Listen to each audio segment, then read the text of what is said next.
Hi, good evening. Happy family day natong tanan. Ani ang akong dalit kaninyo nga kalingawan atol sa atong kasaulugan sa family day. Ani nga balak ako ning gi-present ngadto sa akong pag-apil sa contest sa Ethereum bitaw katong vlog na ko last time. Kani siya guys, wala kay na ko na memorize. Unang basa ko og kudig ko. So dahil lang na akong apin guys kay actually ako na human na og limpyo sa vlog mo ganina nga gamit ko sweeties. Na siya, okay na siya. Pula-pula apin family day na. Kaya akong basahon ang akong balak. Kini naguluhan og pamilyang bahandi tili kabayran og sapi. Matag binuhat ka mahimugso nining madanlog nga kalibutan adunay pamilya nga namatan. Nagsumikad kini sa managhigugmaay hagihiusa pinaagi sa salag sa kaminyoon adunay bunga nga kabataan. Kipanghingusgan sa usa ka haligi sa Pinoy-anan nga maumol ang gigambalay nga pagpuyo bisan pa man taliwala sa mga kalisdanan. Iniwagan sa inahan nga nagbanwag sa kahayag ning panimalay bisag usahay yaw-yawan ilabi na og ang anak tapulan. Apan sa pagpangligdas sa mga katuigan uway puas nga tambag ang anak mamahimong responsable og buotan.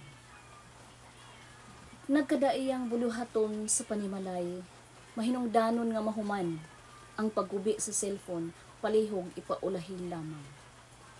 Sanglit kung kakulangon sa pagtuman ang mabatsyagan, litanya ni nanay, walay katapusan, makabungog sa inyong dalunggan. Busa mga kabataan, nga niya sa akong atubangan, angay ninyong hinuktukan, ug hunaw-naa sa makadaghan, ang mga pulong nga akong giluwatan. Dagpuntaog nga mga sakripisyo, alang kaninyo, gihimo, aron lamang mahatag ang gipangayo sa adlawng tanan. Isilsil sa alimpatakan ang kabililhon sa pamilya nga nagkahiusa, edukasyon nga gipangandoy, alang og tungod kaninyo bahanding dili matupngan. Lain-lain nga matang sa panginabuhi ang gisudlan, pahalag maniwang, mahinungdanon lamang nga ang kaligdong gitamdan. Alang og tungod sa pagtuman sa inadaw-adlaw nga panginahanglan, ilabi na og kolehiyo na si Undo o si Inday daghang alangutan. Sanglit kay inahan man, inahan sa kanunay pangayo ug anak nga kanunay ng hangyo busa paghatagan. Sa taliabot nga mga higayon, ang anak nga manggihunahunahon nagmalampuson sa pagbugtaw sa nagbanahag nga kalampusan. Mauna ang muagak mo sa pupo sa nagkatiguang ng ginikanan, hikalimti ayaw, nga inyong atibanan. Muuswag man ang matang sa kinabuhi, hinaot nga lingion ang ginikanan, nga mao'y nagmatuto ug nag-umol sa inyong pagkatawo, aron makabuot karon ang nahimutangan. Hibaw-i nga ang kalibutanong mga butang, dili mahinungdanon, hinunua ang pamilya, hatagan og kadungganan. Sa panahon nga nagmasakiton ang ginikanan, pililhon nga hihatag ang higayon, sila pagadalhon sa tambalanan.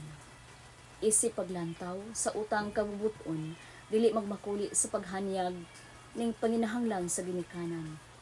Ug magmalipayon na ang nakasawop nga kinabuhi, nagsudong sa anak nga mapahiyumon, igambalay ang lig-on nga pamilya, taliwala nining madanlog nga kalibutan.